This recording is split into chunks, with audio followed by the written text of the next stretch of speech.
Welcome everybody. Welcome to the Latin American Center seminar series. I'm Francesca Lessa, departmental lecturer in Latin American Studies and Development.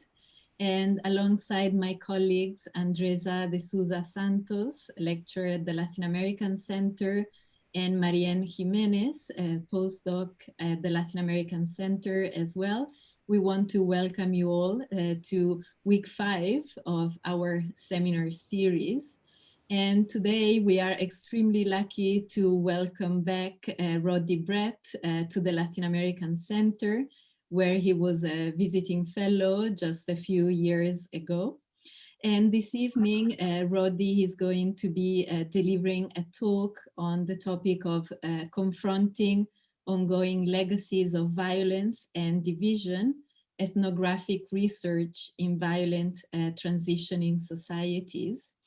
And Roddy is currently an associate professor of politics and international relations in the School of Sociology, Politics and International Relations at the University of Bristol.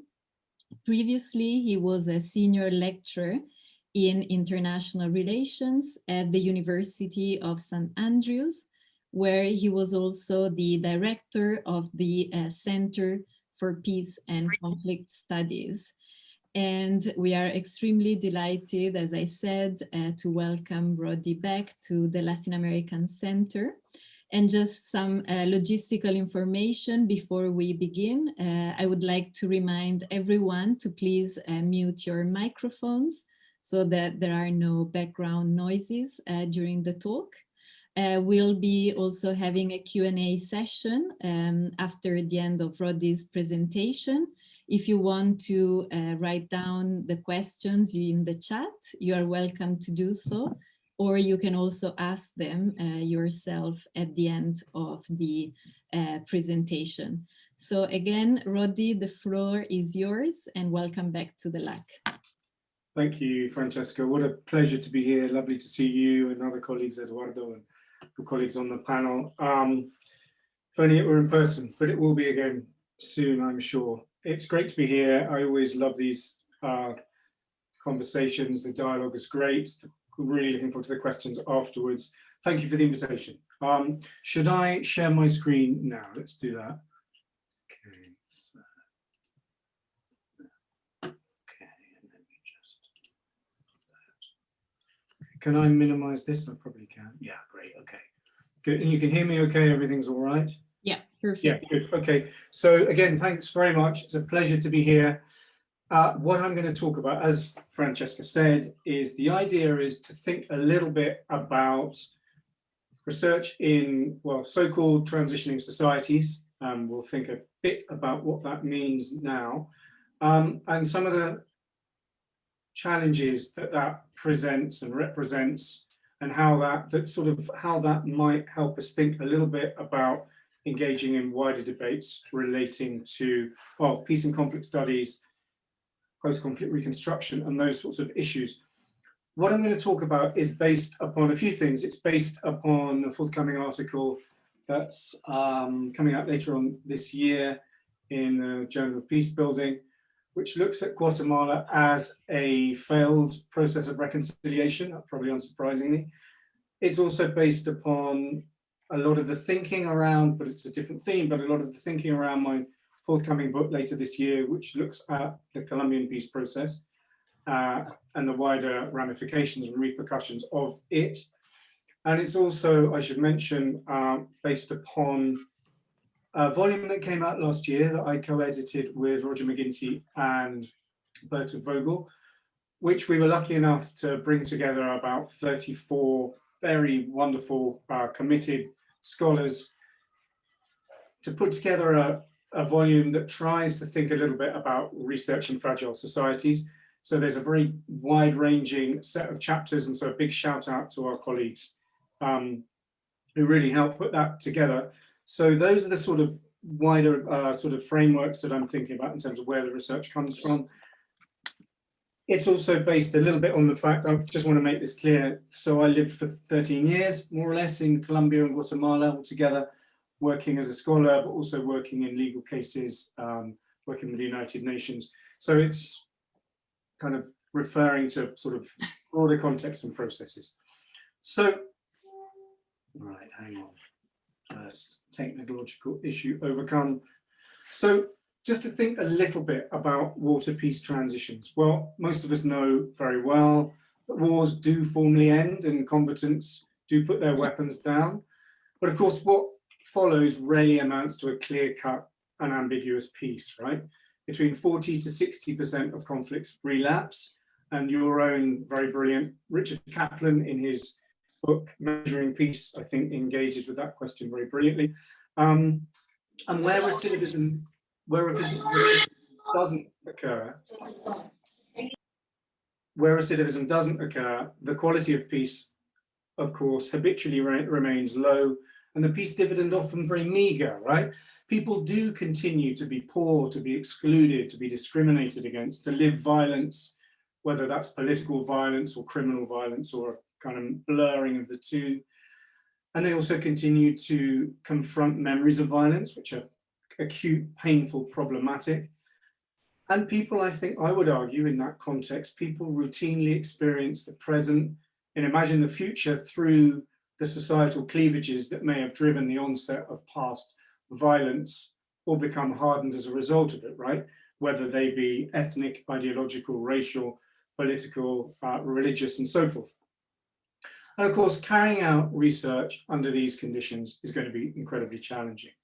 And I think the point to make is we're almost never prepared, right? The idea was to think a little bit sort of about presenting this, thinking about the postgraduate students and the doctoral students, to think about sort of a, rather than uniquely thinking about sort of the thematic issues related, think about some of the practicalities of it. But I'm going to try and do both, and hopefully I succeed in a way, at least, to get an interesting set of questions moving forward. In terms of the problems in transitioning societies, Verdeja and Ernesto Verdeja has interestingly posited that the legacy of political violence doesn't end with the last death, right? So structural violence, direct violence, some of the other factors I referred to earlier on, of course, all continue. And in the wake of protracted violence, collective beliefs and perceptions change slowly, if at all. And particularly when powerful groups instrumentalize historical societal cleavages, or of course also publicly oppose post-accord narratives of inclusion and intergroup conciliation or reconciliation that have been previously consecrated within peace agreements, right? For example, in the aftermath of the Guatemala and the Colombian armed conflicts, as probably we know very well, the peace packages in different ways and to a certain degree for different reasons, the peace packages were rejected in plebiscites, and elites played a very important role in instrumentalizing the agenda in that respect, the no agenda or the reject agenda. But a point I'd like to make is it clearly wasn't just elites, right? And I think one of the problems with peace and conflict studies literature is it tends to focus upon elites as being the key spoilers. And I think that at least that assertion needs to be empirically engaged with a little bit further. I don't think it's just elites that sort of act as key spoiling actors, particularly at local level, right, and community level. Anyway, these dynamics are exacerbated when powerful constituencies remain armed. And societies, of course, are likely to be riven by trauma, by anger, by grief, by loss, by very visceral human emotions. And I think for me, that means that a discrete dichotomy between the past and the present is, of course, seldom experienced in the wake of violent conflict. And Rousseau has argued, particularly by victims and survivors. And I think that's a really important assertion to make. In other words, the past, the present, and the future seem to be sort of indelibly imprinted upon one another. Miller's argued that we very often, academics very often sort of talk about what he sees as a false dichotomy between war and peace. And rather, from Miller's perspective, war and peace are more likely to be mutually constitutive or entwined. and their logics are driven by, as he puts it, complex conflict systems and ongoing direct and indirect violence. And of course, very often, this violence predominantly affects the most vulnerable groups, right? That's Miller's argument. So in other words, societal cleavages of the past are lived in the present, I would argue, and shape the future. And I've called that, in one of these publications that's coming out, the so-called conflict, peace, continuity nexus, right? Where intergroup relations continue to be perceived as zero-sum. Now, of course, different contexts, different countries, Argentina, Colombia, Guatemala, El Salvador, will evidence that in different ways, or perhaps even not at all, and I'd be happy to come back to that discussion later on. But I guess the point I'd like to make is that sort of broad scholarship has addressed how civilians face so-called no war, no peace scenarios. Christine Bell's work on that is very good. But I think what's perhaps often missing here is a finer grained analysis of how civilians themselves live and experience the everyday, right? How they understand, how they shape changes and continuities over time, of course, if at all. And I think key to this discussion in that respect, to so-called context of war, peace, hybridity, as Bell has defined it, where conflict identities persist, is the fact that the past, of course, always remains a site of struggle, right? And it would be misleading to impose a linear reading of the past, the present, and the future, so sort of war, post-war, peace, democracy. And of course, actors on the ground rarely do that. Actors on the ground rarely impose this vision, and it makes me think of interviews I carried out in the aftermath of the overturning, if you want to put it like that, of the 2013 sentencing of Rios Montt for genocide, right, in Guatemala, where, of course, survivors were utterly crestfallen, and their constant refrain was, look, we feel like we're still living in the 1980s. Nothing's changed for us. And I think that's a really important point to make. I think it's also problematic, perhaps, to assume that local actors are overly capable of crafting peace in such contexts where actors, particularly violent actors, very often retain the prerogative, right? States, nation states, paramilitary groups, militaries, and so on. As much of the literature emerging from the sort of so-called local turning peace building does. But I think, of course, equally, it's also problematic and ill-advised to disregard the fact that civilian agency may be key in precipitating change in these contexts. So in a sense, it's a kind of important to get a balance in that respect. And I would argue, actually, and I think this is, again, another weakness in some of the local level peace building literature at the moment, that actually the unfinished business of war may in fact fester rather than heal over time. There seems to be quite a tendency to imagine that local actors can instrumentally shift and change and transform local level relationships between victims and perpetrators, and so on. But I think we also need to think about the fact that time doesn't always heal. It actually allows wounds to fester. And that, of course, may, in the longer term, lead to poor quality peace and perhaps ultimately to recidivism, which I think begs the question of, when we're thinking about violence and intergroup relationships in the aftermath of conflict, or indeed perhaps even authoritarianism, are we thinking about war legacies, or are we thinking about continuities, right? And again, that would be perhaps interesting to come back to as a question afterwards. So from my perspective then, key to trying to understand transitioning societies, in other words, as a context in which we very often carry out research, are the enduring scars that the legacies, the enduring scars that the causes and consequences of political violence sculpt upon the social, political, economic, legal, and cultural landscapes of societies. Scars which, of course, themselves may impose a legacy that perhaps obfuscates past, present, and future, whilst also very often reinforcing a status quo of power relations, right?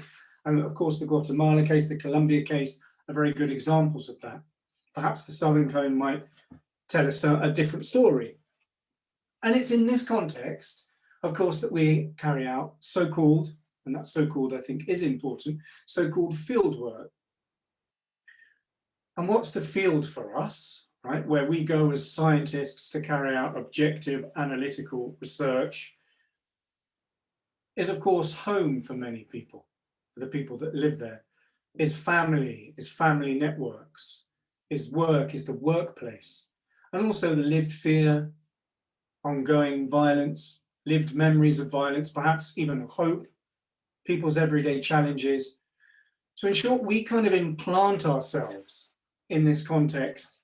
And even for those of us that have intimate relationships with the places where we work, this of course very often imposes a power dynamic, a division, a schism between who we are and who we're supposedly researching. And is also, of course, shaped by our perspectives, right? Our research is very much shaped by our perspectives, and I'll come to that in a moment. And in the longer term, of course, our research is likely to be intrusive and perhaps in the best or even in the worst of cases, interventionist.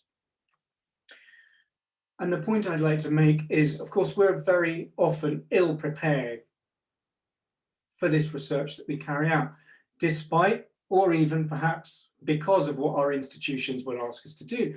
And I think, coming back to the book I mentioned earlier on that was published last year, that was really sort of why we felt compelled to publish this volume, because we felt that whilst there is important debate, and Miller, whom I mentioned earlier on, is very good on this and on point, we felt the debate wasn't rigorous enough. There wasn't enough being spoken about in terms of how to prepare for so-called fieldwork in fragile societies, the implications of that, the preparations of that, particularly for postgrads and doctoral students, right? And so our book sort of looks at issues around ethics, gatekeepers, writing up, the psychological impact, power relations, gender, and so on. But I think institutions are also getting better, right? How we prepare or how we get prepared for carrying out so-called field work is far better than it was in the 18th century when I was prepared for my doctoral field work, but the list is still standardized. Yeah, preparation in universities almost inevitably requires this doctoral training module that students very often detest, right? Very often because of the way it's taught. It might be a year, it might be months. In my case, it was weeks. And in fact, I was given a single week on ethnography prior to going out for a year to carry out my research. We're trained in ethical standards, in questions pertaining, of course, to the safety of interviewees, of our own safety. We analyze risk assessments, so social, political, violent threats to ourselves, to communities where we're going to be working, the risk of natural disasters. We're taught about how to store data, fortunately, questions of professional conduct, anonymity, of course, always with the latest standards that used to be the EU and sadly no longer is. We're given language training, right? In my case, I was given 10 weeks of 2 hours a week learning Spanish and ended up going to Guatemala thinking I'd be fluent at Spanish, but could hardly say a sentence, right? Again, hopefully things have changed substantially. We're not doing it quite on the seat of our pants as we were in the past, right? But we're taught about how to work with gatekeepers, building up knowledgeable, trustworthy networks and local counterparts. And so on. We're also taught about not carrying out extractive research, right? Which in a sense is of course fundamental now and didn't quite used to be in the past. But I guess the issue is that the presumption is still there that if you follow the recommendations, you carry out these steps, field work is going to be perfect, right? It's going to work, it's going to flow, nothing's going to happen. What could possibly go wrong? We know very well it never is perfect. We know very well field work is very much about improvisation. And of course, one of the questions that very much shapes the way field work goes in the societies where we're working is very much the question of violence, right? Ongoing historical violence are key. And all the way back in '96, Nordstrom and Robin talked about how researching and writing about violence would be fraught with assumptions, presumptions, and contradictions, some of which I'd like to talk briefly about this evening. And perhaps some of those presumptions that certainly affected me when I was carrying out research, first of all, well, my doctoral research was in 1997, so quite a long time ago. The presumption that there are some good people and some evil people, right? In these contexts, and indeed in our own societies. The presumption that everybody wants to make peace, and I think that's a big problem still in a lot of the peace and conflict studies literature, that if we do the right things and give them the perfect conditions, everyone's going to want to make peace. And clearly, I don't think that is the case. The presumption that good people don't use violence or shouldn't use violence. The presumption that everybody believes in human rights frameworks. And of course, violence then remains a key aspect, fundamentally shaping and influencing people's lives in transitioning societies. And is ultimately so ubiquitous that scholars like Edalberto Torres Rivas have talked about the ubiquity, the banality of violence. Of course, Eduardo Posado Carbo has done really important work on this, as has Lee Payne. So, of course, violence also shapes what it means for us to carry out field work. And Robin Nordstrom and Robin talked about, again, all those years ago, the importance of the emotional intensity of the context where we're carrying out research, the people studied, the subjects studied, the political stakes that were involved surrounding research on violence, and very often what they rightly talked about then, which the haphazard context in which fieldwork was conducted. And talking about haphazard, I'm going to talk a little bit about my own experience that I wanted to use as a way of sort of, again, talking a little bit about more further issues before opening up to questions. So my almost literal baptism of fire was in a community that I will call El Pozo, which wasn't called El Pozo, of course, it's a different name,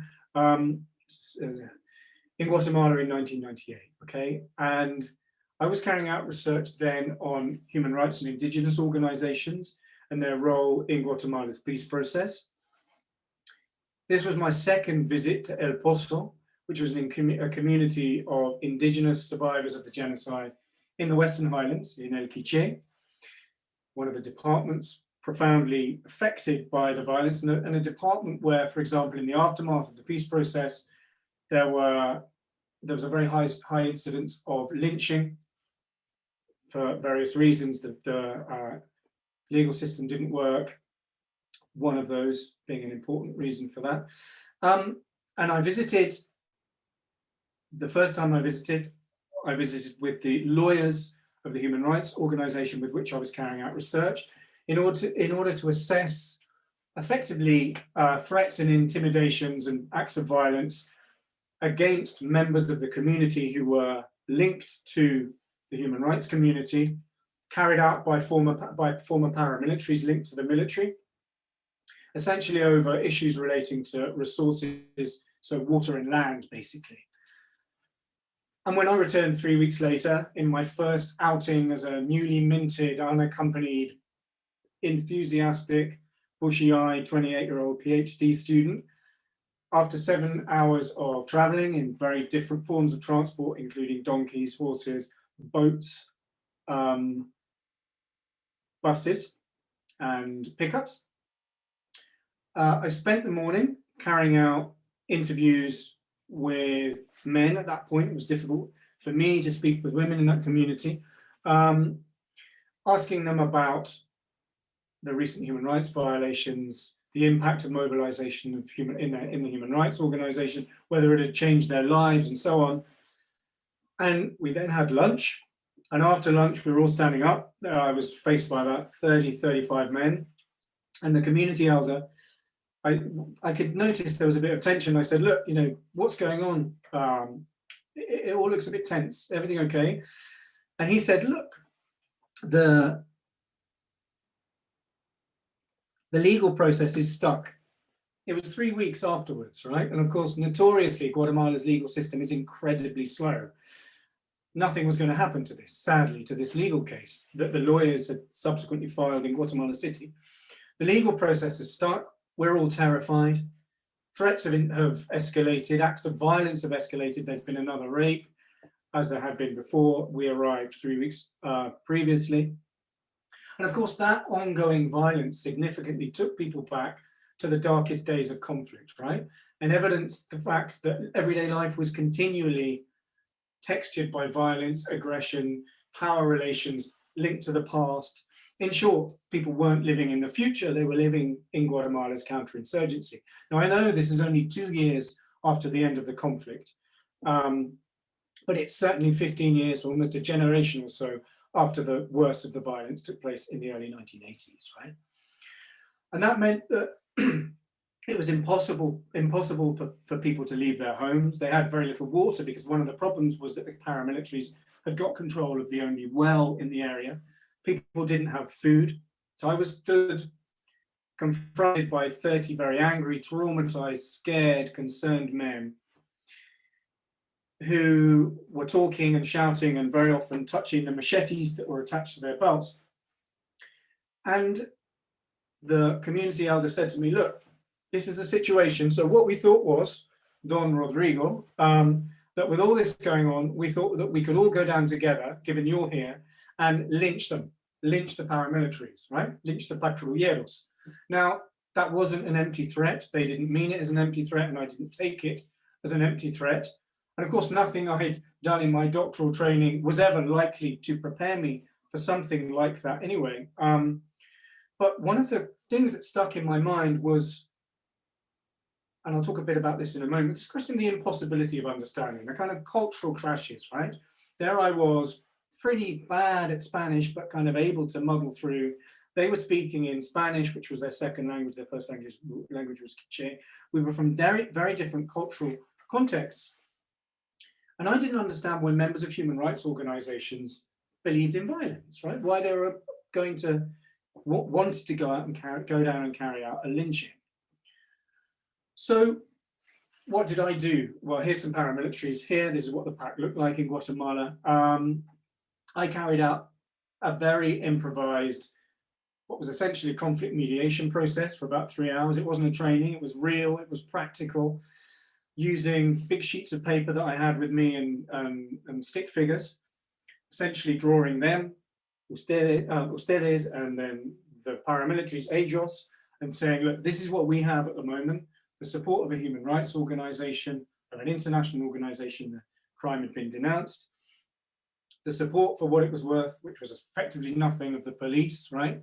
A whole series of issues. And I said, if we go and attack these geezers, then we're going to lose that. And it was about eliciting, it wasn't my just telling everybody, it was about a sort of a very two-way dialogue. Ultimately, we're going to lose that, right? And we're going to become perpetrators. They're going to become victims. It's going to put us in an awfully difficult situation. So I was pretty clear about the fact that I understood why they wanted to do what they wanted to do, but maybe it wasn't such a good idea. So after deliberation, and the kind of worst point was the moment at which in indigenous communities in Guatemala, at least in Quiche, they have a thing called La Palabra, where they all go off and they can all have a conversation and give their own perspective, right? So they moved to the other side of the room and were speaking in Quiche. And I was standing there slightly concerned, slightly lonely, wondering what the situation was going to be, what the outcome was going to be. They were looking over at me and kind of looking furious. And in the end, they came back and the community elder said, look, today, Don Rodrigo, we decided we're not going to go and lynch this lot on the condition that you agree to intervene immediately in the organization and make sure they follow up on the legal case, right? Oof. So I was pretty relieved, of course. And we spent an hour or so kind of winding down and talking. I eventually hitched a lift back to Santa Cruz del Quiche, furiously in an ambulance. And then the following morning, got the bus back to Guatemala City, intervened with the organization. Of course, nothing happened where the legal case was concerned. And I guess the point I want to make, sort of thinking about how the dynamics of transitioning societies shape research, is I was immediately catapulted away from the University of London, from my very clinical, very inadequate doctoral training, into a very violent and starkly complex reality, right, of El Pozo. And in a way, that complex reality got yet more complex over the years, as I was able to follow it, it was a context, it was a community in which human rights defenders, victims also, decided to resort to violence or carry out human rights violations themselves or human rights abuses, which made me think, did they not believe in human rights? After all, was it an act? Was it a performance? What was all that about, right? It was a community from where some Indigenous survivors would subsequently vote no in the plebiscite, okay, in 1990, that rejected the peace package, the constitutional reform package relating to the wider provisions of the peace agreement. Many people from that region voted no. It was a community out of which, in the wider region, individuals would mobilize to go down to Guatemala City and also regionally in favor of giving compensation to the civil patrollers for their so-called service to the patria, for the violence they committed ultimately, right, under the government of Portillo in 2003. And of course, the civil patrollers ultimately got their reparations, their compensation before victims were given comprehensive reparations. It was also a region out of which in 2013, buses would transport Indigenous people to demonstrate against the genocide verdict against Rios Montt, right? And of course, all of this was incredibly complicated for me to try to understand what was going on. And I think not only were the tools I was given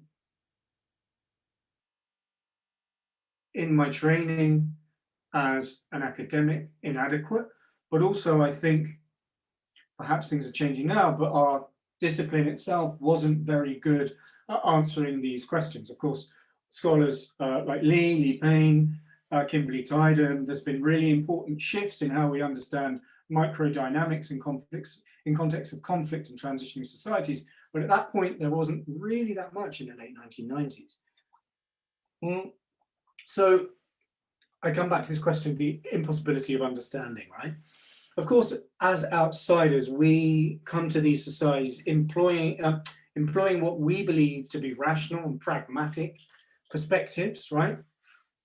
And I've been doing just that. For me, it was very difficult to understand the dichotomies that I was just talking about. The embeddedness of violence is so difficult to understand. A further example for me was when I was at my first exhumation as a student, not subsequently in different capacities, but as a student in Rabinal, observing the exhumation of one of the massacres by the military, and in the bleaching, scorching, burning sun of Rabinal in the middle of the daytime, Indigenous women were using towels with military insignia and military camouflage on them to protect themselves from the sun. And of course, for me, that was really complicated. If nothing else, it stuck out in my mind. How could it be that you would use the colors of the party that had executed your loved ones as a form of protection, right? So there are all of these really interesting elements taking place. And of course, Nordstrom and Robin, I think, are good on this, and they argue actually everyday life and its relationship to violence is incredibly volatile, right? And as they put it, inchoate, violence is constantly constructed and negotiated and reshaped and resolved between actors who ultimately are trying, at the very least, to forge, to develop their own understandings and meaning and moral understandings with respect to what they're experiencing and, of course, their own actions. And in particular, the question of whether or not to use violence in a context in which the permissibility of violence has, of course, increased decade after decade. People contemplate it, as my friends did in El Pozo, as a means of facing brutality, of developing forms of resistance to what ultimately they were perceiving, rightly so, as insufferable oppression, right? And it's not a question of condoning, it's the idea is to begin, for me at least, to understand how it is that post-conflict transitioning, if you like, societies well, first of all, takes so long to transition, and very often is the case of Guatemala and quite probably Colombia, never quite manage it, right? But also, what are the very dynamic, complex factors that shape perceptions and intergroup relations, which is what my current book is about, on ground level, right? And of course, as I've said, community members of El Pozo had been doing just that, right? And it was my own frameworks, who's good, who's evil, good people can't use violence, that didn't quite fit in, that didn't quite work, that didn't quite help me understand what was happening. And of course, violent transitioning societies are far more complex, at least than I was understanding at the time, and ultimately present very unexpected ethical dilemmas that often emerge when research partners make specific requests. Like in this case, it was to participate in a lynching. Other ones that I certainly agreed with and supported were requests to provide support for an operation for somebody in the organization, to finance glass to be put into, window panes to be put into local organizations, right? But of course, the point refers to what I was saying earlier on, is that there's a power dynamic. There are always really important questions relating to the issue of fieldwork as intervention. And there's is it the Larson cartoon of the indigenous tribe running away and hiding their televisions when they see anthropologists coming? It's a crude cartoon, I didn't want to use it, but of course there are these really important elements that we need to start thinking about, and very often they may well have legal repercussions. Francesca, how am I doing for time? Yep. If you can wrap up in the next 5 minutes, that would be great. Yeah. Perfect. So